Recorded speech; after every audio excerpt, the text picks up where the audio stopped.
today. I want to start. No, we're not going to start with that. I want to start with. You always say I want to start with. You know what? Well, if you did a little work before you came in here, I've been up since 5 a.m. Look at you. Yeah. What have you done? Yeah. I'm working at it. Welcome to our pregame meal, brought to you by our good buddies at J&D Waterproofing. And Wolf, we're getting ready to do our show. We're at the studio, 970 ESPN Radio, in Green Tree. Green Tree. Yeah, I'm telling otherwise, we could be in somebody's garage. This could be like a garage band that we're working on, or kind of like Wayne's World. Wayne's World. That's right. Cable, right? There ain't no cable anymore. All right. Okay, so. Mini Vikes coming. Yeah, that's right. Before we get into the Vikings, Stefan Tuitt, we're still, we don't know about him. Iffy. Bud Dupree still. Iffy. The thing about, let's talk about Bud Dupree. For Bud Dupree to play, he's got to practice. I mean, that's because he's a young guy. Veterans, they could not practice all week. Exactly. But a young guy like Bud Dupree has got to practice. Right. Yeah. Stefan could step in. Right. Stefan could step in. But Bud can't. He needs to get the reps. He's not getting it. Yeah. Chicolo's going to step up. Had a great opener in Cleveland. He's going to have to get the job. Yeah, and by the way, it's not like I'm going, oh no, Bud can't play because of the way Anthony Chicolo's been playing. Anthony Chicolo is a considerable talent, and he showed himself to be equal to the task last week. Well, speaking of our defense, let's talk about their offense. First, let's start with the trigger man. Remember, we used to think about the Minnesota Vikings. It was run first with Adrian Peterson. Now it's a throw first. Sam Bradford comes to town last year, gets himself going.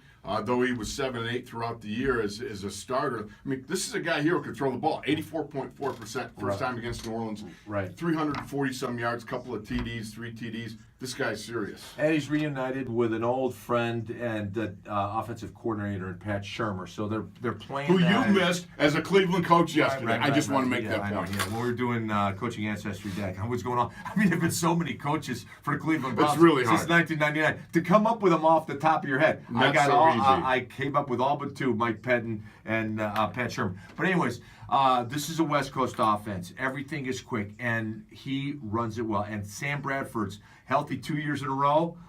He looks very sharp. The one thing, he's got two big-time receivers, Stephon Diggs and Adam Thielen. I know you're partial to Stephon Diggs. Diggs is a big-time player. You watch him. He's not that big, but he is their answer to Antonio Brown. Right. Yeah. And he is a guy that can catch the ball. He's a combat catcher, guy that battles along the sidelines. Saw him make a great catch here, get his feet down. Right. And you like the Thielen guy from Minnesota State. He couldn't even Craig get a T. scholarship. Nelson and Dauber. He couldn't even get a scholarship to Minnesota State. And you know what? He did get $500 off his tuition. tuition. The $500 off his tuition. But he walked on at Minnesota State, free agent with the Minnesota Vikings. I found out that at Mankato State or Minnesota State, they actually had a pro day. And I went to the scouting department this morning because I was going, he looks faster than what I thought. So I wanted to get a time on him. So I went to the chart. It wasn't on a chart. So the scouts are on there. I go, what did he run? And then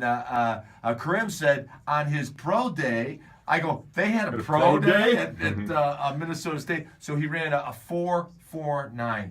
No way. Yeah, this is a tough.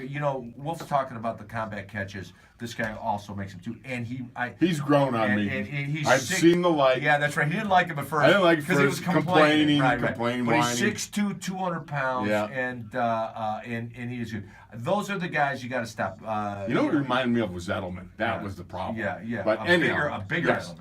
All right, but Dalvin Cook. Dalvin Cook. Ooh. He is fast. He is shifty. He makes people miss. And the other guy, you got Kyle Rudolph down in the red zone. You got to worry about Kyle Rudolph. Good blocker, good pass catcher. Real good. Yeah, absolutely. Let's go to the defensive side of the ball. Front foursome. Out of the last year's 41 sacks, 30 of them came from the front four. Right. That's what you need to know. That's where the pressure is going to come from. Right. Big matchup this week for Marcus Gilbert and for Big Al. Starting on the side of Marcus Gilbert with Donnell Hunter. Yes. Donnell Hunter, 12 sacks last year. And both these guys, I'm on blank his name. Everson Griffin. Griffin. Both these guys are big-time pass rushers. Oh, huge. They both have great bull rushes. They both have counter moves. And you know what else? They're no bigger than the guys we played against Right. back in our day. Right. These are speed rushers. Yeah. These are guys with great technique. Yeah, both of them speed to power, too. Yes. They can take it upfield and then bull rush. But to help those guys out, you got to be able to run the ball. To run the ball, you got to take the guy in the middle. Yes, and the big guy in the middle, Linval Joseph, is a big guy in the middle. He is what Danny McCullers would look like honked off, Right. And with flipping the switch. Right, because right. Linval Joseph is as strong, as country strong as you want to get. Yeah. You watch He him does throw guys out of the When you watch him, he takes on the double team by taking on the center. He doesn't even pay attention to the guard. No, yeah. The guard bounces off him. Yeah, I mean, yeah. that's Yeti strong. If you block him and the 3 techniques with this Tom Johnson. Tommy Johnson, yes. And he's like a poor man's Geno Atkins. Yeah. He's not that good. No. But he's not bad either. He's not bad. He plays low. Yeah. Low pad level. And the line, and it's a typical Mike Zimmer defense. These guys. Good linebackers, and you got Harrison Smith, and you got Xavier Rhodes at the back end. So that is a good defense. Yeah. The linebackers are very active. With Kendricks, he's the runaround guys. That's why if you block, if they're active, they're fast, they're athletic. You block the down guys, they're going to get caught in the wash.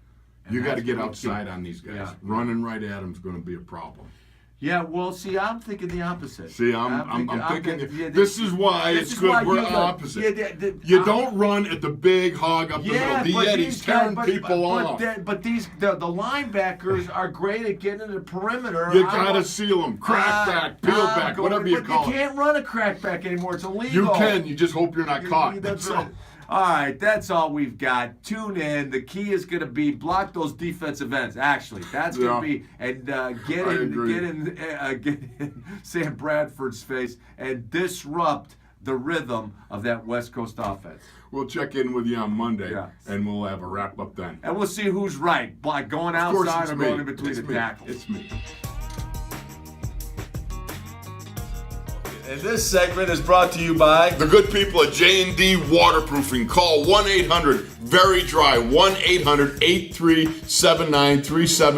1-800-837-9379. I just realized that. Okay. Show it to us. Yes. Why read it? Well, Why read it So when- it is waterproofing, and that's why Wolf's about to open the bottle of I water was and sitting show there you looking how at the waterproof numbers. he is. Yes, exactly.